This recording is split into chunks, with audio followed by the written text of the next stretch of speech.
Je n'ai même pas vu son ombre bouger avant que le poids de l'ordinateur portable ne m'arrache des mains.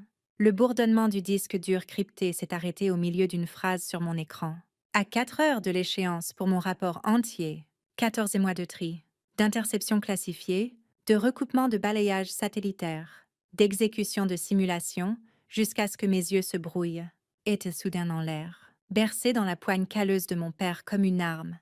J'avais vu cette poigne autour d'un fusil sur des photographies de ses déploiements. Maintenant, elle se refermait autour de l'outil qui contenait les coordonnées d'un escadron actif au Moyen-Orient, des hommes et des femmes dont les vies dépendaient de ce que je devais soumettre. L'air sentait vaguement le café brûlé et le polish pour meubles. Les stores étaient à moitié ouverts, laissant entrer les tranches de lumière hivernale qui accrochèrent les insignes en laiton encore exposés dans sa vitrine d'ombre. Il avait l'air presque calme, sa respiration régulière, les yeux fixés sur moi avec la même précision plate que j'avais vue sur les portraits en uniforme sur le manteau de la cheminée. Puis le bord de la machine s'abattit, l'impact fut vif, métallique. La douleur explosa en blanc dans mon crâne et descendit dans ma mâchoire. Je trébuchai en arrière, heurtant le coin de la table à manger avant de m'effondrer. Quelque part dans la chute, j'entendis le bruit fugace de la coque en plastique se fissurant, le port de cryptage se brisant avec un clic stérile. Quand je touchai le sol, le carrelage froid pressa contre ma joue, et je sentis la chaleur du sang se répandre dans les dossiers manilles, éparpillés à côté de moi. Les en-têtes classifiées me fixaient en gros caractères noirs, déjà imprégnés de rouge. Je forçai mes yeux à se concentrer sur la silhouette dans l'encadrement de la porte. Ma mère, encore en robe de chambre, les cheveux en bigoudis, une tasse de café en équilibre dans une main. Elle ne tressaillit pas, ne parla pas, se contentant de regarder comme si c'était une scène qu'elle avait déjà vue et qu'elle connaissait son rôle. Le silence. Quelque part dans la cuisine, la cafetière s'éteignit avec un clic. C'est étrange, les détails auxquels l'esprit s'accroche quand tout le reste se brise. L'émail ébréché sur la tasse, le faible bourdonnement du frigo, la façon dont la lumière auréolait la poussière flottant entre nous, lente et suspendue. Je me souviens avoir pensé que dans une autre vie, cela aurait pu être n'importe quel samedi matin, moi rendant visite à la maison, mes parents dans leur rituel tranquille. Mais dans cette vie, mon nom était Capitaine Rachel Monroe. Je portais l'uniforme bleu de l'Air Force quand la mission l'exigeait, les ABU quand le sol du hangar appelait de la graisse sur mes mains. J'étais analyste stratégique dans le 57e escadron de renseignement, chargé de traquer une brèche dans notre réseau radar national. Une brèche qui, si elle n'était pas colmatée, pourrait aveugler nos systèmes d'alerte précoce. Et la machine qui perdait ses câbles sur le carrelage à côté de moi n'était pas juste un ordinateur portable. C'était une bouée de sauvetage pour un escadron entier volant au-dessus de terrains hostiles. Dans 4 heures, sans ses coordonnées téléchargées sur le serveur sécurisé du Pentagone, cette bouée se romprait. Et pour la première fois de ma carrière, l'ennemi n'était pas de l'autre côté du monde. Il se tenait dans le salon de mon père. Me regardant de haut, j'avais grandi en sachant que le silence était la réponse la plus sûre. Dans notre maison de l'autre côté de la route de la porte principale de la base aérienne de Lackland, la discipline n'était pas un mot, c'était l'air que nous respirions. Le rythme de mon enfance était le clairon du matin de la base, le claquement des bottes de mon père sur le porche, le salut sec quand de vieux amis en uniforme passaient. Le colonel Donald Monroe avait servi 30 ans et portait ces années comme un ensemble de règles inflexibles.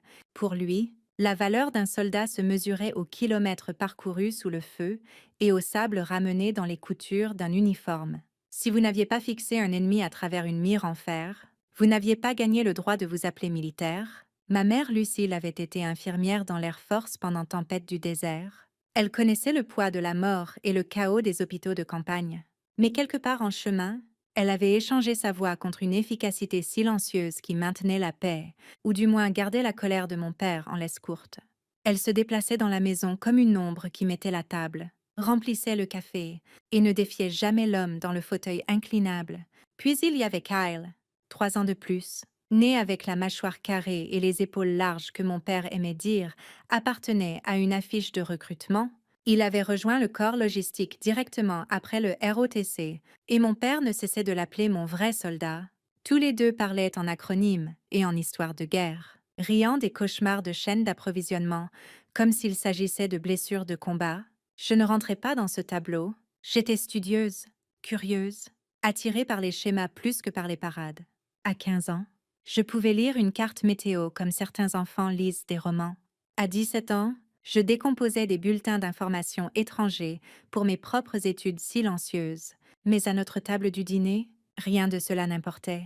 Chaque repas devenait une leçon, parfois sur la mollesse de ma génération, parfois sur l'inutilité des emplois de bureau en uniforme. J'appris à manger vite, à garder les yeux sur l'assiette, à laisser leur conversation passer au-dessus de moi, comme le vent du désert dans les histoires que mon père racontait. On ne pouvait pas discuter avec lui, pas sans le payer par des portes claquées ou des silences longs qui s'étiraient sur des jours. Dans cette maison, le respect était l'obéissance, l'amour était conditionnel. Et quelque part au fond de moi, je pense que je savais que le moment où j'avais choisi mon propre chemin dans l'Air Force, j'avais franchi une ligne que je ne pourrais jamais reculer. Au moment où j'ai levé la main droite et prêté serment, je savais exactement quelle branche de l'Air Force je voulais. Le renseignement. Ce n'était pas une rébellion. Ce n'était même pas un rejet conscient des idéaux de mon père. C'était instinctif. J'étais attirée par le travail derrière les lignes, les pièces silencieuses qui, une fois assemblées, pouvaient faire basculer l'équilibre d'une mission avant qu'un seul coup de feu ne soit tiré. Mon premier vrai test vint 3 ans plus tard. J'étais affectée à une cellule d'opération conjointe, traquant un bavardage inhabituel sur des canaux cryptés dans le nord de la Syrie. Les schémas ne correspondaient pas au réseau de contrebande habituel ou au trafic insurgé. Ils étaient trop précis, trop délibérés. Je passais des nuits penchée sur des traces de signaux, les cartographiant contre des passages satellitaires jusqu'à ce que les pièces s'emboîtent. Une embuscade planifiée sur un escadron de B-2, rerouté depuis l'Europe. L'alerte fut lancée à temps. Les appareils changèrent de route. La menace se dissipa avant de pouvoir se concrétiser. Ce n'était pas glamour, pas de gros titres, juste une brève commandation formelle et une ligne dans un rapport post-action. Cible évitée. Succès de la mission. Cela me suffisait. Cela ne suffisait pas à ma famille. Quand j'appelais à la maison, la voix de mon père était plate. Donc, tu as deviné juste? Une fois, Kyle fut pire. Tu restes assise dans la climatisation toute la journée. Ray, tu n'as même pas de poussière sur tes bottes. Je n'ai pas discuté. On ne peut pas convaincre quelqu'un qui a déjà décidé de la valeur de votre travail. Mais quelques semaines plus tard, lors d'un briefing trimestriel de préparation, le major Elias Ward, mon officier commandant, brisa les protocoles. Devant 3 douzaines d'officiers, il me distingua, recomptant l'interception syrienne en détail. Sa voix porta à travers la pièce, stable et délibérée. L'analyse du capitaine Monroe a sauvé des vies. C'est le genre de précision sur lequel cette unité compte. Je me souviens d'être restée là, le dos droit, essayant de ne pas montrer la chaleur sur mon visage, de la fierté. Oui, mais aussi une crainte silencieuse, parce que je savais que la nouvelle de cette louange publique parviendrait à mon père. Elle le fit. La fois suivante où je visitais la maison, il n'attendit même pas le dîner.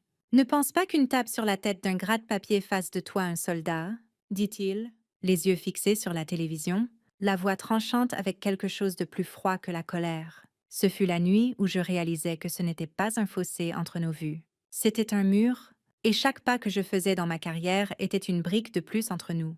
Les ordres arrivèrent scellés, livrés à la main sur mon bureau. Opération Iron Sentinel. Un nom qui portait le genre de poids qu'on pouvait sentir dans ses os. J'étais désignée analyste en chef pour une force opérationnelle conjointe de cyberdéfense. Notre mission consistait à tracer la source d'une brèche dans le réseau radar national, une brèche qui, si elle n'était pas résolue, pourrait nous aveugler face aux menaces entrantes. La charge de données était massive. Journaux satellitaires cryptés, téraoctets de transmission interceptés, cartes d'anomalies superposées sur des mois d'enregistrement d'espace aérien. Chaque octet devait être traité dans un environnement sécurisé, chaque frappe au clavier comptait. Au début, j'avais prévu de louer un petit appartement près de la base. Mais le marché du logement avait changé du jour au lendemain. Les loyers ayant bondi de presque 30%, je me disais que c'était juste pratique de retourner dans ma vieille chambre pour quelques mois. Ce n'était qu'un lit, un bureau et 4 murs que je connaissais bien. Et je croyais encore pouvoir garder mon travail séparé de la maison qui m'avait formée. Pendant la première semaine, cela a presque marché. J'installais un terminal sécurisé dans ma chambre, mis en place l'interface réseau classifié, verrouillais la porte quand je partais. Mon père se tenait principalement au salon, Kyle était souvent absent pour ses propres rotations. Ma mère flottait comme un fantôme, sa présence si silencieuse que je la remarquais à peine. Mais la paix était mince, fragile comme de la glace qui semble solide jusqu'à ce qu'on marche dessus. La première fissure vint quand mon père entra sans frapper, surprenant le code défilant sur mon écran. On dirait que tu joues à des jeux vidéo, dit-il en ricanant. Kyle fut pire, s'appuyant contre l'encadrement de la porte pendant que je tapais, lançant des commentaires par-dessus son épaule sur le fait de gagner un salaire pour s'asseoir. Je les ignorais. Le travail était la constante. Si je gardais la tête baissée, la tempête passerait peut-être. Mais il y a une fatigue particulière qui s'installe quand on ne combat pas seulement le problème devant soi, mais l'atmosphère qu'on respire. Chaque fois qu'ils entraient, je sentais mes épaules se raidir. Ma concentration se dispersait. Je me disais que je pouvais endurer. J'avais enduré pire sur le terrain. Des heures plus longues, des enjeux plus élevés, mais l'endurance a un coût, et dans cette maison, cela commençait à s'additionner de manière que je n'avais pas encore mesurée. 5 semaines plus tard, les paramètres changèrent. Le Pentagone voulait intégrer des balayages satellitaires supplémentaires au rapport Iron Sentinel. 36 heures d'imagerie haute résolution qui devaient être analysées, recoupées et cryptées avant le téléchargement. L'horloge ne tic-tac pas seulement, elle pressait. C'est alors que les interruptions changèrent de forme. Un matin, je me connectais et trouvais mon réseau sécurisé hors ligne. Le câble du routeur avait été débranché du mur, posé proprement sur mon bureau comme si quelqu'un pensait être utile. Une autre nuit, je revins d'une douche rapide pour trouver mes fichiers imprimés, mélangés hors de l'ordre. Pas éparpillés, réarrangés. C'était subtil, le genre de choses qu'on pouvait rejeter comme une erreur. Mais j'avais passé assez de temps en analyse pour connaître les schémas, et celui-ci se construisait. Puis, à 02:17 un mardi, mon terminal me réveilla avec un ton aigu. La suite de sécurité avait été réinitialisée aux paramètres d'usine. Pas de journaux d'accès, pas de déclencheur. Je devrais rétablir l'autorisation avant même de pouvoir toucher les disques cryptés. La perte se mesurait en heures, mais les heures étaient la seule monnaie que je ne pouvais pas dépenser 2 fois. Maria Chen le remarqua en premier. C'était un sergent-chef avec qui j'avais servi des années auparavant à Okinawa, des mains stables, un esprit vif, une voix qui trouvait toujours son chemin à travers le bruit. Nous avions pris l'habitude d'appels vidéo tard la nuit pendant que je travaillais, son visage une encre familière dans la lueur de mon écran. « Tu es trop calme à ce sujet ?» dit-elle après que je lui eus raconté le 3e incident. « Ce n'est pas de la maladresse. Quelqu'un teste jusqu'où il peut te pousser avant que tu craques. » Je voulais lui dire qu'elle se trompait, que c'était juste la friction de vivre à nouveau sous le même toit que mon père. Les mêmes intrusions décontractées que j'avais subies toute ma vie. Mais la vérité commençait à s'installer au creux de mon estomac. Ce n'étaient pas des inconvénients aléatoires. Ils étaient chirurgicaux, chronométrés, et pour la première fois, je commençais à considérer une question à laquelle je ne voulais pas répondre. Si quelqu'un voulait que j'échoue cette mission, à quelle distance de moi devrait-il être? Le matin de l'échéance commença calmement, trop calmement, le genre qui semble mis en scène. J'étais debout depuis 04:30, finalisant l'intégration des données satellitaires. La barre de progression rampait vers l'achèvement. 94%, 95% quand le réseau sécurisé se coupa, le ton d'alerte fut vif, impitoyable. Mon terminal se verrouilla, le cycle de cryptage s'arrêtant en plein milieu. Je me tournai vers le routeur et la prise murale vide raconta l'histoire avant que je puisse parler. Le câble avait disparu. « Papa !» appelai-je, gardant ma voix égale. « Où est le câble ?» Il apparut dans l'encadrement de la porte, tenant l'épais câble noir dans une main comme un serpent qu'il venait d'attraper. « Tu penses vraiment que tu protèges ce pays en restant assise ici à taper sur des touches ?» Son ton était sec, presque amusé. « C'est une blague, Rachel. Une fichue blague. Ce n'est pas un débat, dis-je, tendant la main vers le cordon. Je dois... » Il avança plus vite que je ne l'aurais attendu pour son âge et referma son poing autour de mon ordinateur portable à la place. J'eus à peine le temps d'enregistrer la tension dans son avant-bras avant qu'il ne l'arrache de ma prise. « Papa !» Le mot quitta à peine ma bouche avant que le bord de la machine ne s'écrase sur le côté de ma tête. L'impact résonna comme de l'acier sur de l'acier. Ma vision bégaya. Je reculai en titubant, heurtai le coin du bureau et tombai durement. Quelque part dans le flou, j'entendis le craquement écœurant de la coque se fendant. Le disque dur sauta libre. Claquant sur le sol, mon sang toucha le bureau en premier. Puis les couvertures classifiées des dossiers. virant à un rouge plus profond en se répandant. En périphérie, ma mère se tenait dans le couloir, sa tasse de café stable dans sa main. Elle ne bougea pas, ne parla pas.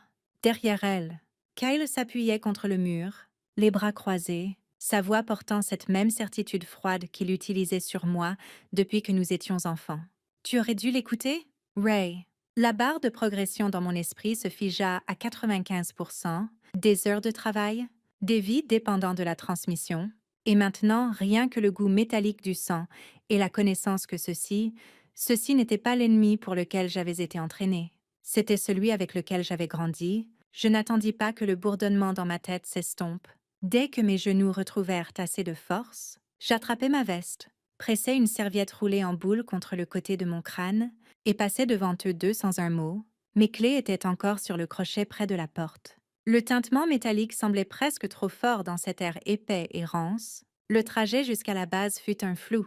Feu arrière, brume matinale, mon propre pouls battant dans mes oreilles, plus fort que le moteur. Je ne sentis le froid qu'une fois arrêté à la porte. Le sergent-chef Maria Chen était déjà là, debout rigidement à côté de son camion, scrutant la route comme si elle m'attendait. Un regard à mon visage, au sang imprégnant la serviette. Et elle ne posa pas de questions. Elle prit mes clés, me guida vers le siège passager et activa sa radio. « Contrôle. Ici Chen. Activez protocole rouge. » Répétez protocole rouge. Compromission d'actifs. Demandant réponse sécuritaire immédiate. Au moment où nous atteignîmes l'aile sécurisée, le Major Ward attendait, son expression taillée dans la pierre. Il ne gaspilla pas son souffle en sympathie. Se contentant de faire signe à l'officier des communications de commencer la trace, en quelques minutes, l'appel fut lancé à la police militaire de la base. Ils étaient chez mes parents moins d'une heure plus tard. Je ne retournais pas. Je n'avais pas besoin de voir l'expression sur le visage de mon père quand des MP en uniforme entrèrent dans son salon, en sachant l'ordinateur portable cassé comme une preuve d'une scène de crime. Mais je imaginais le moment où il réalisa que l'Air Force n'était pas juste mon travail. C'était ma chaîne de commandement, mon bouclier, et quand nécessaire, mon épée. Dans le laboratoire sécurisé, l'équipe E.T. travaillait en silence, les doigts volant sur les touches. « Bonne nouvelle », dit enfin l'un, me jetant un regard. « Nous avons récupéré 94% du disque. Le reste, » hésita-t-il. « Vous allez devoir reconstruire manuellement. 36 heures. Pas de sommeil, pas de marge d'erreur. Chaque ligne de code manquante, chaque coordonnée incomplète devrait être tirée du coffre-fort peu fiable de ma mémoire. » Je hochai la tête, essuyant le sang séché de ma tempe. Ce n'était pas la première fois qu'on me demandait de reconstruire un champ de bataille à partir de miettes, mais c'était la première fois que le champ de bataille était ma propre maison.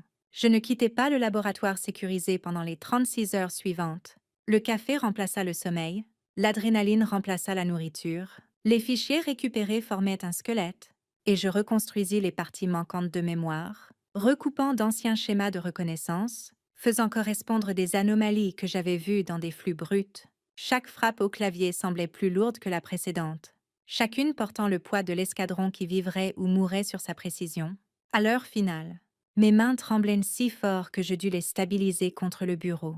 Mais la dernière coordonnée s'emboîta, la séquence de cryptage se scella, et la barre de progression grimpa à 100%. La transmission au Pentagone partit à 0417. 10 minutes plus tard, la confirmation revint. Les données avaient déclenché une chaîne d'alerte à travers 3 commandements. La source de la brèche n'était pas juste une cyberattaque aléatoire. C'était une partie d'un réseau d'initiés coordonnés, alimentant des informations à un service de renseignement étranger. À midi, l'Air Force avait agi. Des arrestations étaient déjà en cours. La frappe planifiée contre nos systèmes de guidage de missiles n'eut jamais lieu, et dans l'après-coup, mon nom était dans le résumé de mission, une ligne dans un document classifié qui en disait plus que ma famille n'avait jamais cru. Une semaine plus tard, je me tenais en tenue de parade face au drapeau, tandis que le Major Ward épinglait la médaille du service méritoire à mon uniforme. La citation parlait de diligence, de précision et d'engagement sous une pression extraordinaire. J'entendis les applaudissements, mais ne regardai pas dans la foule. Je savais qu'il n'était pas là. Cet après-midi-là, je déposai une ordonnance d'interdiction de contact contre mon père et rompis formellement toute communication familiale. La police militaire m'avait donné les papiers. J'avais signé sans hésitation, Il y a une sorte de paix qui vient quand on arrête d'essayer de tirer quelqu'un dans son coin. La dernière fois que je vis la carte des opérations Iron Sentinel, elle remplissait l'écran principal de la salle de commandement, notre espace aérien sécurisé, les marqueurs de menaces effacés. Je me tenais à côté du Major Ward, le bourdonnement silencieux des serveurs remplissant l'espace entre nous. Vous venez de sauver le pays, dit-il, les yeux encore sur l'écran. Puis il me jeta un regard, sa voix plus basse. Et plus important encore, capitaine, vous venez de vous sauver vous-même. Je ne répondis pas, je restais juste là, respirant le silence, sentant la vérité s'installer comme un poids que j'étais enfin prête à porter. Si cette histoire a fait vibrer une corde en vous, j'aimerais entendre vos pensées dans les commentaires. D'où dans le monde regardez-vous? Partagez votre emplacement et voyons jusqu'où s'étend notre communauté. Votre voix compte ici. Parlons des moments qui vous ont le plus ému. Et si vous ne l'avez pas encore fait, appuyez sur ce bouton d'abonnement pour ne pas manquer la prochaine histoire.